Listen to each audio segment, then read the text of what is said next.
Assalamualaikum warahmatullahi wabarakatuh. Perkenalkan, nama saya Muhammad Fauzan.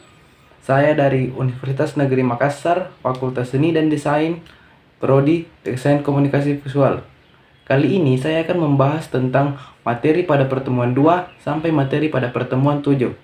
Silahkan disimak. Terima kasih.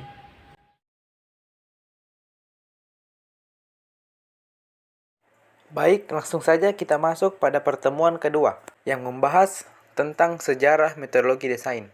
Pada awalnya, desain dianggap sebagai kegiatan yang tidak dapat dikerjakan dan lebih banyak bergantung pada pengalaman, intuisi, dan naluri. Namun, pada tahun 1950-an, desain mulai dipelajari secara ilmiah dan sistematis. Salah satu kontributor awal dalam pengembangan metodologi desain adalah arsitek Christopher Alexander, yang dikenal karena teorinya tentang pola dalam arsitektur.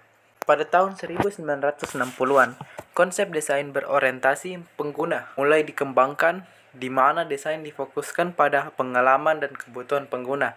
Ini menjadi dasar untuk pengembangan metodologi desain berbasis pengguna yang masih digunakan hingga saat ini. Pada tahun 1970-an, proses desain mulai dibagi menjadi tahapan-tahapan yang terstruktur, seperti tahapan konseptualisasi, perencanaan, pengembangan, dan evaluasi. Ini memberikan kerangka kerja yang jelas untuk para desainer dan membantu memastikan bahwa semua aspek produk telah dipertimbangkan dengan baik.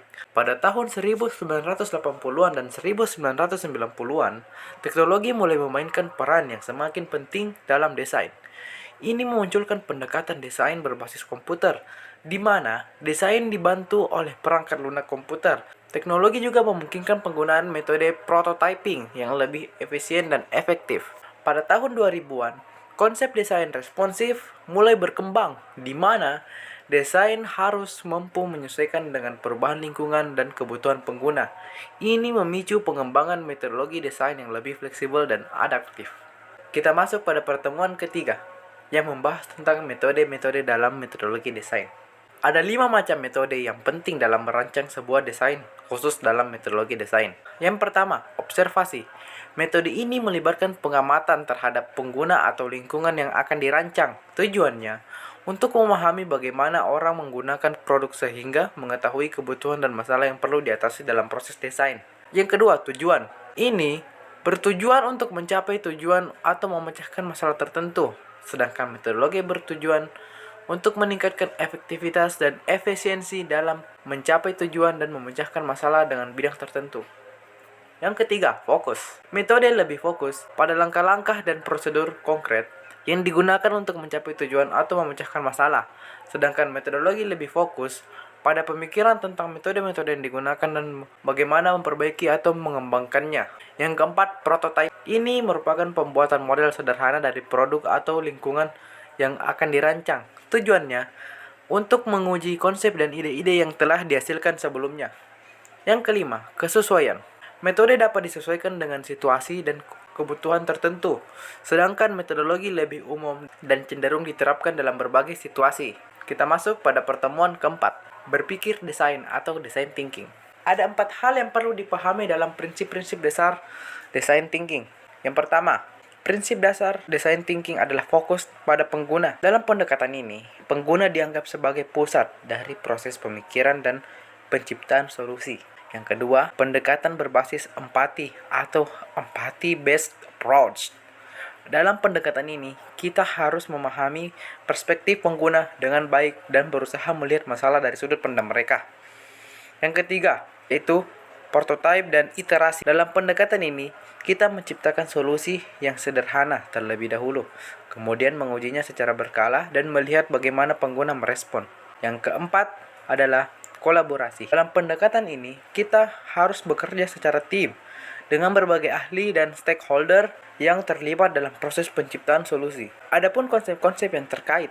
Yang pertama, empati. Empati merupakan dasar dalam pendekatan design thinking. Dalam konteks design thinking, empati merujuk pada kemampuan untuk memahami pengguna dari sudut pandang mereka sendiri. Yang kedua, prototyping. Dalam design thinking merupakan prinsip dasar yang sangat penting. Dalam pendekatan ini, kita menciptakan solusi yang sederhana terlebih dahulu, kemudian mengujinya secara berkala.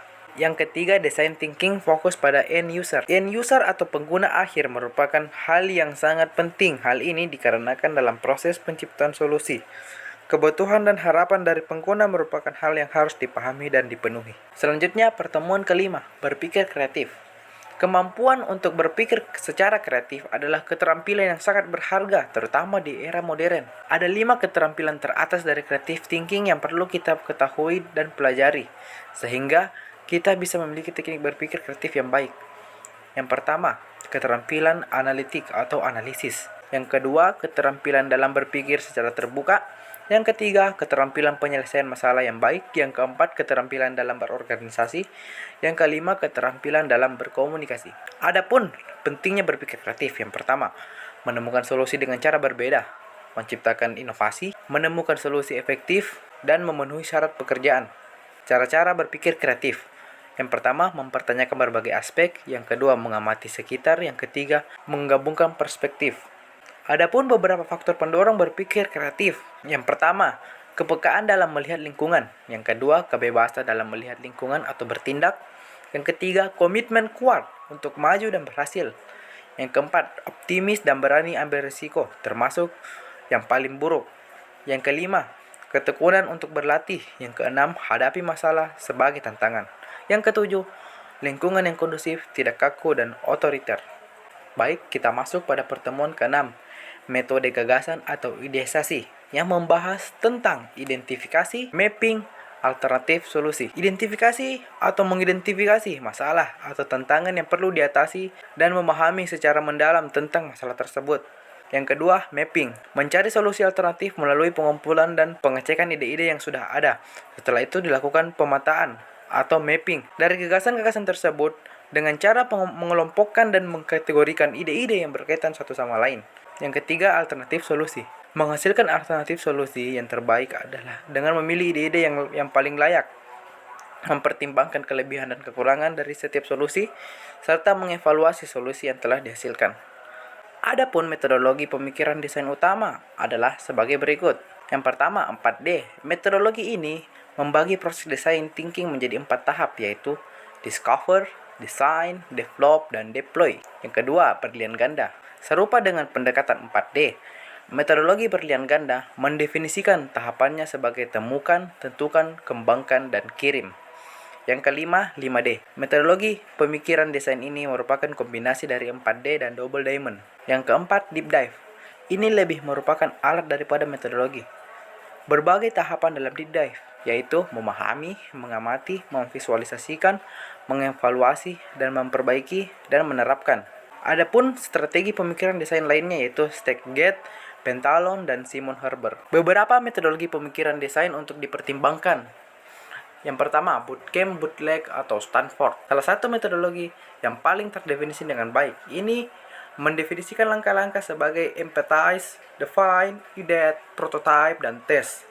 Yang kedua, Donut. Metodologi melingkar dan iteratif adalah Donut. Juga dikenal sebagai siklus proses desain iteratif, dimulai dengan ringkasan desain dan bergerak secara melingkar hingga mencapai solusi. Yang ketiga, Stuart Hook. Ini adalah kombinasi dari metodologi proses desain yang melingkar dan linear. Ini berguna untuk masalah teknik. Yang keempat, Chaos Circular. Metodologi lain dari pemikiran desain yang melingkar dan berulang, ini mencakup interaksi perusahaan di dalam lingkaran dan lingkungan serta orang-orang di luar. Yang kelima, Spiral. Ini mendukung proses inkremental di mana peningkatan dan penyempurnaan produk dilakukan secara bertahap hingga mencapai pembuatan prototipe dan akhirnya inisiasi produk. Pertemuan ketujuh, konsepsi desain, yang membahas tentang konsep desain dan pengembangan konsep desain. Ada 14 jenis konsep desain. Yang pertama, fungsi. Yang kedua, fitur. Yang ketiga, gaya. Yang keempat, kualitas. Yang kelima, membentuk. Keenam, emosi. Ketujuh, kegunaan. Kedelapan, teknis. Kesembilan, alam. Kesepuluh, pengalaman. Kesebelas, masyarakat. 12, budaya. 13, mempertaruhkan. Yang ke-14, keberlanjutan. Demikianlah tadi penggabungan materi pertemuan kedua hingga ketujuh. Mohon maaf jika ada salah kata. Saya akhiri dengan ucapan wassalamualaikum warahmatullahi wabarakatuh. Terima kasih.